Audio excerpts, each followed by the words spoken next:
ना।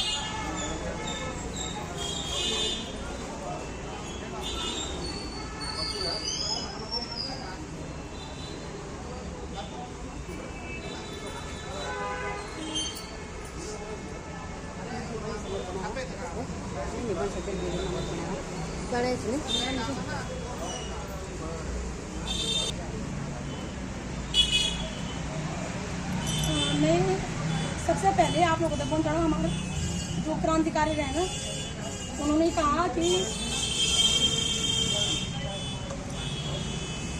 शहीदों के समाधि पे लगेंगे बोला हर वर्ष मेले, यही उनकी अंतिम निशानी होगी, है ना।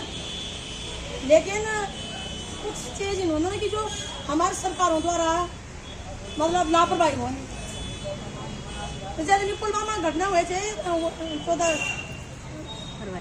14 फरवरी 2019 में, और जब विजुअल इन बैठे ना, तो हमारे जितने भी शहीद हुए हमारे जवान, पृथ्वी बहन मरियू धोनिया विभूति और चैतन्य, दोनों हमारे चित्रेश हमारे उसके हमारे उत्तराखंड में। तो उस दिन सभी माओ ने पूछा कि सरकार जब हमारे बच्चे भर्ती होते हैं तो बोलो सरकार बहुत से हमारी जो जगह वाला जो जगह वाला ना, तो बोली सरकार तो 1 इंच भी छोटा हमारे बच्चों को नहीं लेती। बोले कि 6 फुट का जवान चाहिए, हमें 5.5 फुट का जवान चाहिए। लेकिन आज हम किस हिसाब से सरकार हमें सौंप रही है, हमारे मतलब पता भी नहीं सौ की कुके बच्चा बिल्कुल चिथड़ा उड़ा जाओ, है ना। और वह बावजूद भी यदि सरकार को नहीं कि हम उधर सवाल नहीं पूछा तो ये सजा दुर्भाग्यपूर्ण और क्या हो सको। मतलब इतना सरकार, क्योंकि मेरा सवाल ये है, हम बहनों इस देश में हमने अपनी जन्मभूमि को जवाब देने के लिए लिया है। इस जन्मभूमि रक्षा करने का बोले ना, जन्म नहीं हमारा जवाब दे सरकार पर दी नीचे, हमारा जवाब दे भाजपा पर दी नीचे, हमारा जवाब दे मोदी या राहुल पर दी नीचे। पक्ष विपक्ष के प्रति हमारी कोई जवाब देही नहीं है, लेकिन हमारा जवाब दे अपन देश जवानों प्रति जो हम गुणी अपन तन मन धन अपन जवानी अपन सुख चैन सब छोड़ गई तैनात हुए चल। यो एक वे बार में तक वो नाम ध्यान मैंने वो राज्यपाल था ना वो था जम्मू कश्मीर, तो मलिक ने उसने बोला था कि सरकार को, केंद्र सरकार को, कि जवान कह रहे हैं कि हमें बाई रूट कुछ ऐसे विजुअल मिले हैं कि हमें खतरा इनपुट मिले कि खतरा हो सकता है हमारे लिए, तो आप ये काम कीजिए कि हमें एयरक्राफ्ट दीजिएगा। तो गृह मंत्रालय ने अनदेखी करी, कोई एयरक्राफ्ट नहीं दिया उन्हें। तो फिर हमारे जवानों को बाई रूट ही जाना पड़ा। तो जब जवान सुरक्षित नहीं सुना, मेरा पहला सवाल था कि जवान सुरक्षित क्यों नहीं है, पहला सवाल है ना। तीसरा, सरकार से मेरा 2 टूक सवाल है कि 350 किलो RDX कैसे पहुंचा वहाँ, किस बिहार पे पहुंचा, कौन था दोषी, और जो दोषी था उसे पकड़ा क्यों नहीं गया। चौथा सवाल है मेरा कि इस देश के पक्ष विपक्ष राजनीतिक पार्टियां कहीं भी, चाहे बंगाल हो, कश्मीर हो, लेह लद्दाख हो, कहीं भी बड़ी बड़ी रैली कर दें, हत्या को सुरक्षित आ जाए, योग तक के देश का प्रधानमंत्री बिन बुलाए पाकिस्तान जाना ना, हत्या को भी सुरक्षित आ जाए। लेकिन हमारे देश के जवान अपने ही देश में सुरक्षित क्यों नहीं है, अपने ही देश में अपनी मंजिल तक सुरक्षित क्यों नहीं पहुंच पा रहे हैं। अगली बार 2025 में पहलगाम में घटना हुई, 300 किलोमीटर बॉर्डर छोड़ करके 300 किलोमीटर पहलगाम में आ गए और उन्होंने वहाँ पे हमारे 28 भाइयों को मार दिया। तो ये आतंकवादी दुश्मन सिर्फ देश जवान छन, सिर्फ देश नागरिक छन, नेता आतंकवादी दुश्मन नहीं छन, या फिर इस देश के नेता आतंकवादी का दोस्त है, क्या उनसे मिले हुए। मेरा सवाल है ये कि देश के जो आतंकवादी जो हैं वो सिर्फ देश के जवानों को और किसानों को और आम नागरिकों को क्यों मारते हैं, तो देश के नेताओं को क्यों नहीं मार रहे हैं। तो देश के नेता हमें जवाब दे कि हमारे नेताओं की सुरक्षा की जिम्मेदारी कौन लेगा। एक सवाल यह है कि हर बार आतंकवादी अपनी जिम्मेदारी ले लेते हैं कि हमने करा आतंकवादी हमला, लेकिन सरकार अपनी जिम्मेदारी कब लेगी कि हम इस देश में आतंकवादी हमला नहीं होने देंगे। इस देश के जवानों की सुरक्षा की जिम्मेदारी हमारी है, जिम्मेदारी इस देश की माँ बहन बेटी की जिम्मेदारी हमारी है, इस देश के नागरिकों की जिम्मेदारी हमारी है। आतंकवादी भी अपने कुकृत्य का जिम्मेदारी ले रहा है और इस देश के लोगों द्वारा चुनी गई सरकार अपनी जिम्मेदारी नहीं ले रही है। तो मैं इस बात की भी भर्त्सना करती हूँ, घोर निंदा करती हूँ कि सरकार जनता के प्रति, जवानों के प्रति, देश की सुरक्षा के प्रति, माँ बहन बेटी की सुरक्षा के प्रति आखिर अपनी जिम्मेदारी कब लेगी। क्या सरकार आतंकवादियों से भी क्रूर है? क्या सरकार आतंकवादी से भी गई गुजरी है कि जो जिम्मेदारी नहीं ले पा रही है? फिर सरकार के चमचे कह रहे हैं कि बोला उन्होंने जिम्मेदारी तो ले ली थी। अरे उन्होंने तो ले ली थी, तुम कब लोगे? तुम अपनी जिम्मेदारी तय करो ना। मतलब घटना घटेली और जिम्मेदार आतंकवादी ले लो, तो तुम जो पद पर बैठे हुए हैं वो जिम्मेदारी कब लेंगे, कब तय करेंगे?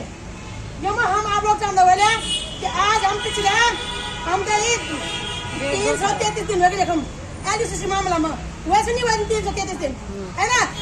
सरकारों के रहमो करम पे जो है ये घोटाला हुआ, तो सरकार अपनी जिम्मेदारी कब लेगी?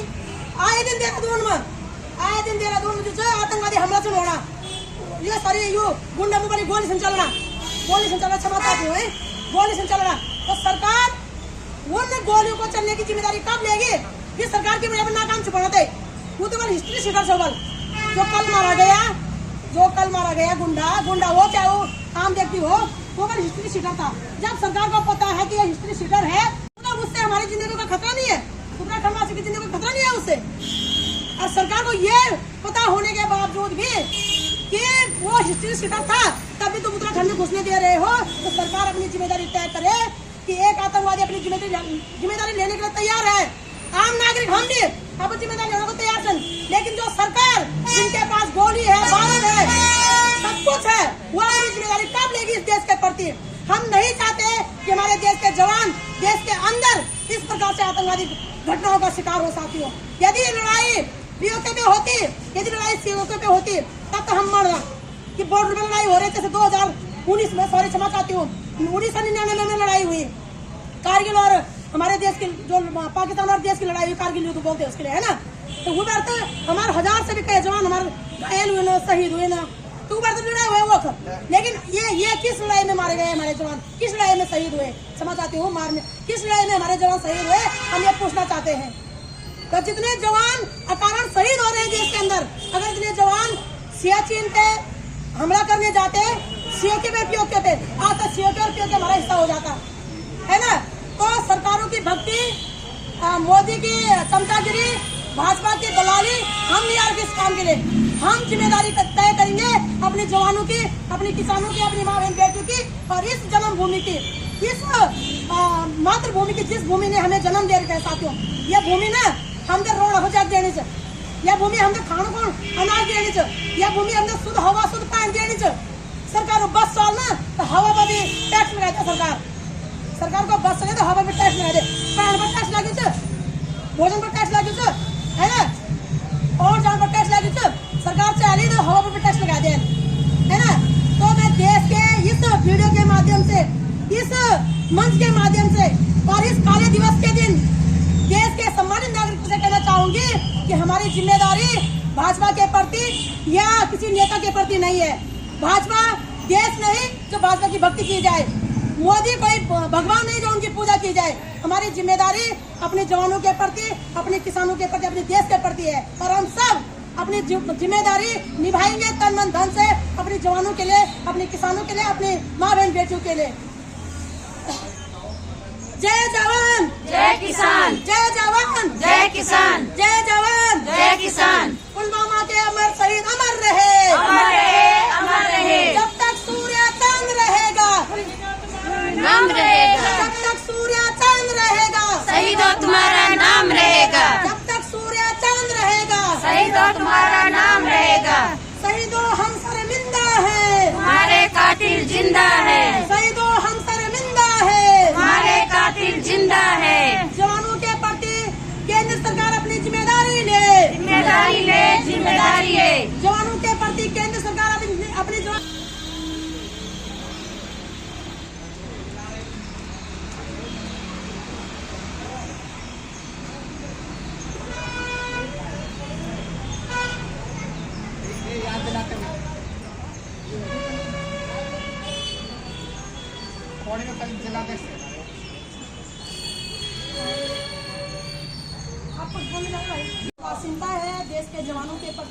नागरिकों के प्रति। और आशा उम्मीद करूंगी कि सभी लोग अपने वीर जवानों को यह सवाल पूछते हुए याद करेंगे कि जवानों के जीवन, किसानों का जीवन, इस देश की मां बहन बेटी का जीवन इतना सस्ता क्यों है देश के सरकारों के नज़र में, देश के नेताओं के नज़र में। बहुत बहुत धन्यवाद।